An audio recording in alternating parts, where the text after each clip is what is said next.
Bismillahirrahmanirrahim. Alhamdulillah wassalatu wassalamu ala rasulillah wa ala alihi wa ashabihi wa man wala thumma ma ba'd. Nderuar vëllezër, selam aleikum wa rahmatullahi wa barakatuh.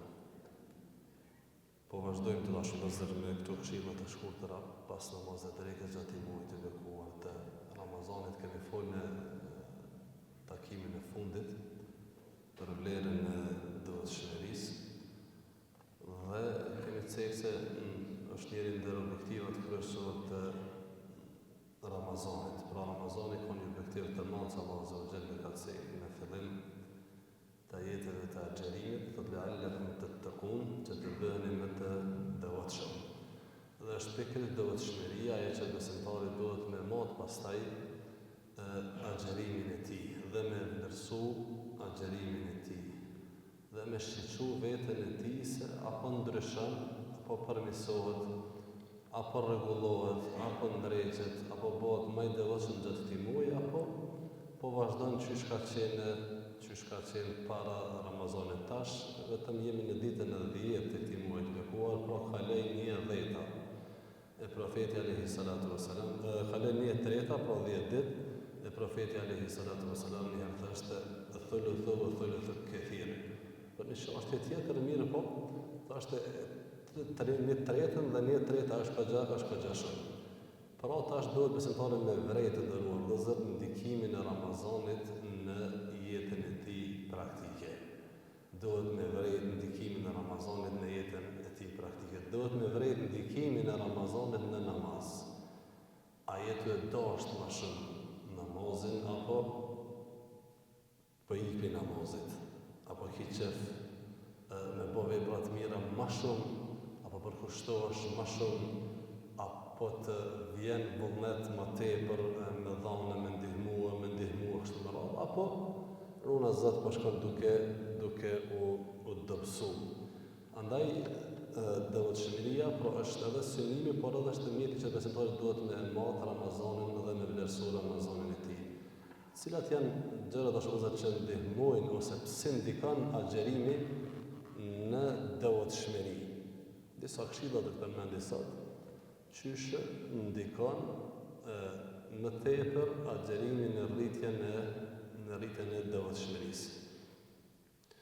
E para do të thotë me pas në hatër çdo herë shpërblimin e madh që ka agjerimi. Me pas në hatër çdo herë shpërblimin e madh që ka caktuar Allahu subhanahu wa taala për agjeruesit. Dhe kur e mendon këtë shpërblim kaq të madh, wallahi ja bën hizmetin ka xhamir tani. Kur e mendon këtë shpërblim kaq të madh, innehu li, ajo është vetëm i imi dhe vetëm mund shpërblej për to. Kështu ka thonë Allahu Azza vetëm për agjerimin, subhanallah. Kjo është begati e madhe. Inne fil jannati baban, thot profeti sallallahu alaihi wasallam, në xhenet është një derë, cila quhet ar-Rayyan, dera e ar-Rayyan. La yadkhulu minha as-sa'imun. Për atë derë hyn agjeruesit. Thret një therrës ditën e gjykimit, ena as-sa'imun, ku janë agjeruesit. Ku janë agjeruesit, kjo është vendi, kjo është dera e tyre, kjo është vendi i tyre. Men sama yawman fi sabilillah, ba'ada Allahu wajhahu 'anil nar 70 kharifa. Në tjetër hadith ai që agjeron një ditë për hir të Allahut Azza wa Jall, Allahu ja largon atë fytyrën e tij nga xhenami 70 pranvera, 70 vite dashur. Këto janë disa prej shpërblimeve që ne shpesh i përmendim, i dim dhe është mirë që besimtari merri kujtuar dhe me pas në hatër këtë shpërblim kaq të madh, sepse kur e din këtë shpërblim të dashur, kjo ndihmon pastaj që me bë agjerimin sa më të mirë, kualitativ, por edhe me rujt pastaj. Dhe sa më kualitativ që është agjerimi, aq më shumë ai ndikon pastaj në përmirësimin e sjelljes. Andaj ka thonë profeti alayhi salatu wasalam, ka mundësi që dikush prej agjeruesve nuk përfiton nga agjerimi i tij vetëm se ka duru pa homër dhe pa pi. Allahu na rujt ya Rabbil Alamin.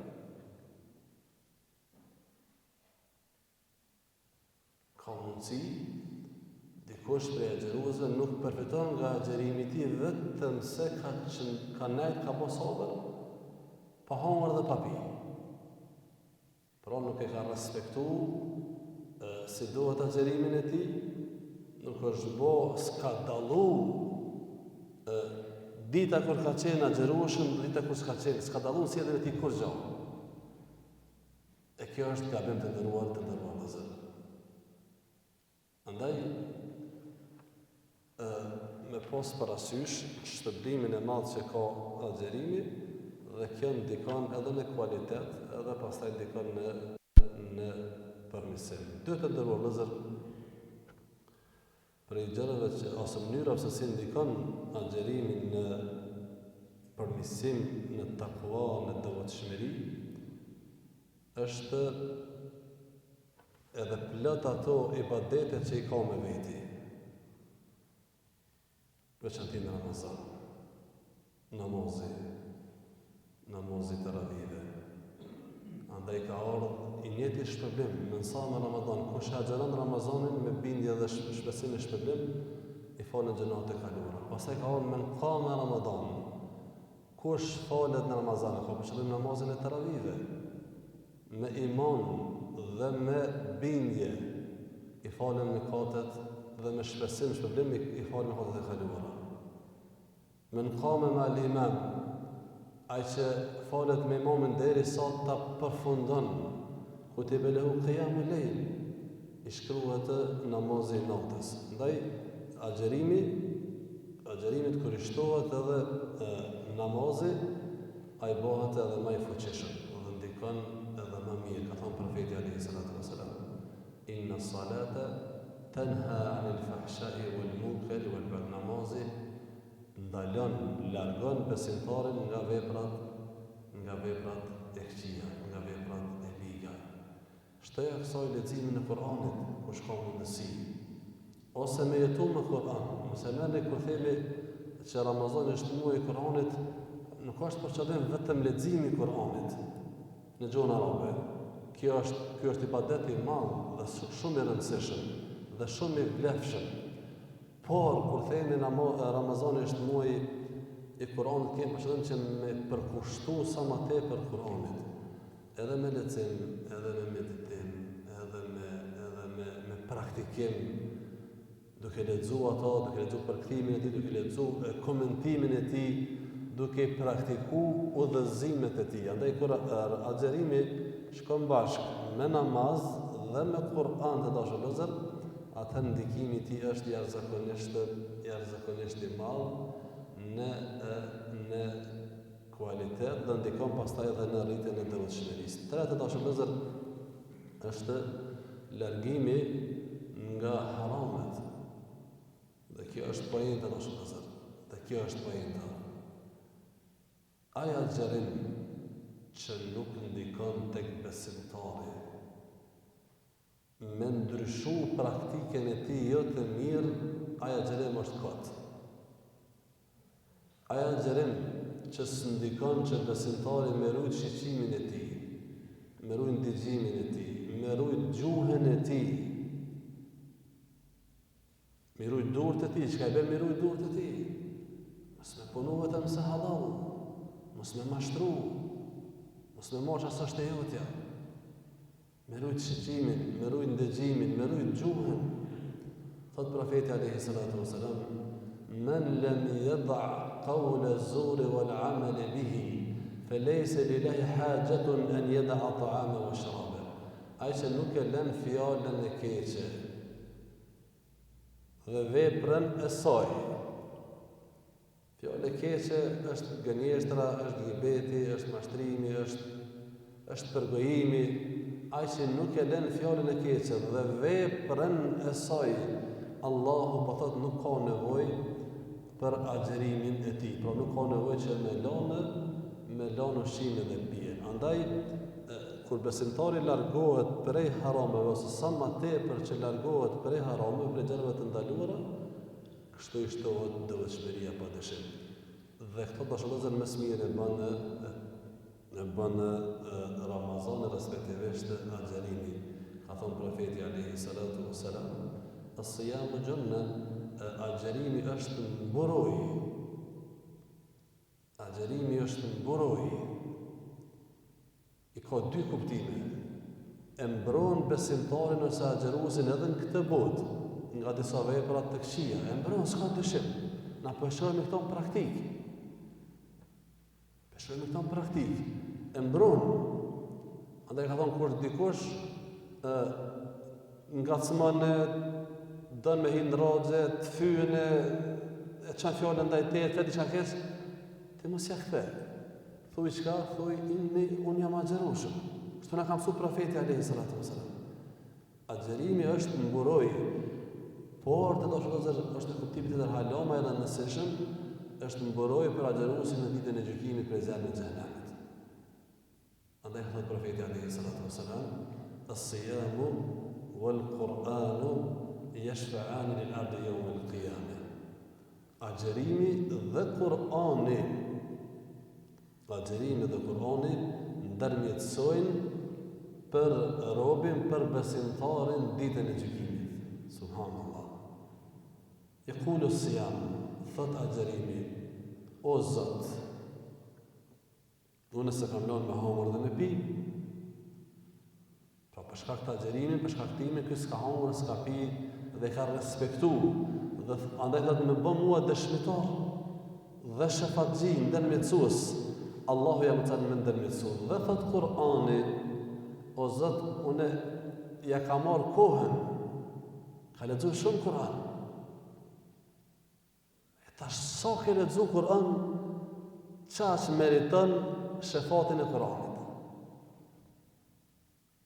Sa ke lexuar Kur'an, çfarë meriton shefat? Sa e marr me Kur'an, çfarë meriton ndërmjetësimin e Kur'anit? Është interesant këtë dashur të zot. Në jo rasisht, dietarët kanë lexuar në Ramazan shumë Kur'an, musliman të vjetër, shumë kanë bëhatve. Transmetohet se Imam Shafiu rahimahullahu ta'ala i ka bërë 60 hatme në Ramazan. Shafiu më mëne. 60 hatme në Ramazan. Qashtu të thuhet edhe për Imam Ebu Hanifën. Ka shumë që kanë bërë çdo 3 ditë, e kanë bërë çdo ditë.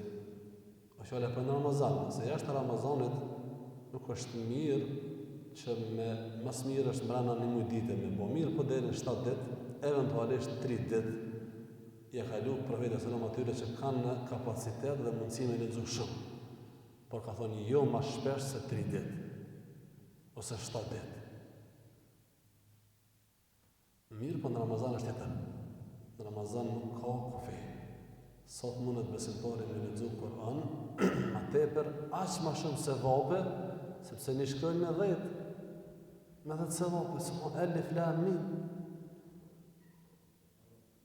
Alif Lam Mim janë 3 shkruajnë. Ka thonë për e të sëmë dhe nuk po thëmë që Alif Lam Mim është një shkruajnë, ja, Alifun harf, wa Lamun harf, wa Mimun harf. Ka thonë Elifi është një harf, Mimi është 2, Alif, Lam, Mim. Mim, Elifi, Lam edhe Mimi. 3 shkruajnë dhe mënë 30, vetëm që të 3 me lexu me abdes janë 30 se vape. Ndaj, s'ka dyshim se agjerimi mbron besimtarin në këtë botë nga veprat e liga, nga sjelljet e këqija. Andaj ka thonë kur dikush për juve është agjerueshëm, le të mos nervozohet, kështu është hadithi. Le të mos nervozohet, le të mos flet fjalë të liga, sepse nuk i ka hije. Ajo gjuhë që është agjerueshëm dhe po dëron për hir të Allahut azza wa xal, ajo gjuhë nuk guxon dashur vëzër me te i kalu kufit. Ajo gjuhë që është agjerueshëm nuk guxon me përdor fjalë të ndyta, nuk i ka hije. Sepse jeni ibadet. Tu ka thonë gjuha, tu ka thonë goja, dhe Rona Zot jenë në nivel jashtëzakonisht të mirë të ibadetit që Zoti e dën shumë, dhe në këtë momente nuk bën besimtari me përly gjuhën e tij me fjalë jo të mira. Çka më bën me bosallë, edhe nëse dikush ngacmon ta lëshon një fjalë, ta xhuni që është të nënej don me të ngacmu pak, mos u merr me ta. Mos u merr me ta, ka thënë Muhamedi rahimahullahu taala. 90% të problemeve zgjidhen duke i injoruar ato. Është fjala probleme me njerëz. Se jo problemet që janë në realitet ato duhet me zgjidh. Po disa çka merremi na ka thonë 90% tyne injoroj. Mos u merr me to. Ka thonë dikush për ty, mos u merr me to. Ta lëshën një fjalë mbrapa, mos e kthem me këshir çka tha kush ke. Kalo. Tha diçka gruaja te shtëpia, bona që s'peni, vazhdo punën. E nive në e fjallë jo të mirë më rana dikun shpe, kishe nuk e ndëgjoha. E nive në e fjallë jo të mirë për gjematin ndoshta, pa ditë që i ato, por ty mos u mërë, kënë se nuk e ndëgjoha, është më rapër 90%. Që i bjen me thonë, kjo i bjen që jo çdo herë dohet me i anashkalu, ose me i neglizhu, ka njerë dohet më marrë të mirë, për shumicën e rasteve, mos u avëndon me. Të dashur vëllezër, në disa prej mënyrave që ndikon në agjerimin në devotshmëri. Dhe nëse aplikohet agjerimi që Zoti dhe profeti i tij ka kërku, atëherë nuk ka dyshim se është terapia më e mirë për me shtu dhe me rrit devotshmërinë. Allahu na shto devotshmërinë ya Rabbal Alamin. Dhe në bota agjerimin tonë të plotët të mirë, të përfitojmë prej tij në këtë dunjë dhe në botën tjetër. Assalamu alaikum wa rahmatullahi wa barakatuh.